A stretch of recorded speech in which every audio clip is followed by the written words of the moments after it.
you needed any reminding that social media is not real life, especially in politics, Michelle Goldberg writes this of the Democratic primary in today's New York Times. Quote, "It's not just that Twitter traffic doesn't appear to reflect the priorities of the Democratic electorate. Spending too much time on the platform can be actively misleading about the state of the party, as you can see in the polling surge of Joe Biden, a man despised by the online left. He's utterly at odds with the style of progressive politics that dominates the internet. But among Democratic voters, he is leading the field by double digits. The table's back." So, former Republican, my party burned to the ground. I'm watching the Democratic Party. My position is that I will vote for the Democratic nominee's bus. I mean, you had me at hello.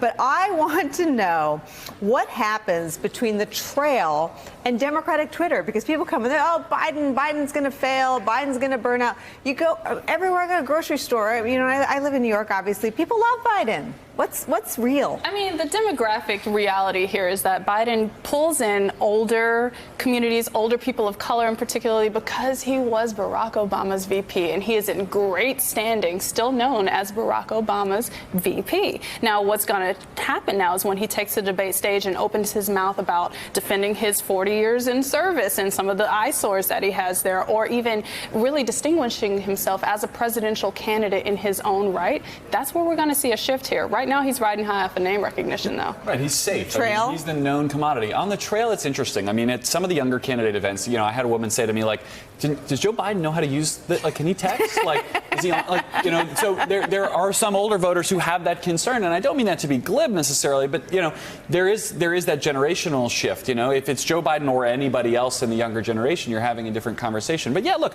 most voters aren't tweeters, right? Exactly. We are talking to ourselves on Twitter. Yes. And I think it's very, very easy to get on that sort of slide down into, this very internal discussion amongst people who sit at tables like this. There's a term in advertising beyond demographic, psychographics. And the demographic and psychographic of somebody who's using Twitter, they're millennials, they are very technology forward, they are highly intellectual, and that's just not Biden's base. We know that. And the other thing that is the head fake about Twitter, if you followed Twitter, you would think that the Democratic Party statistically leans hard left. They do not. No. The majority still is moderate, whereas the Republican Party has really gone harder right. More people identify themselves as conservatives as ever before.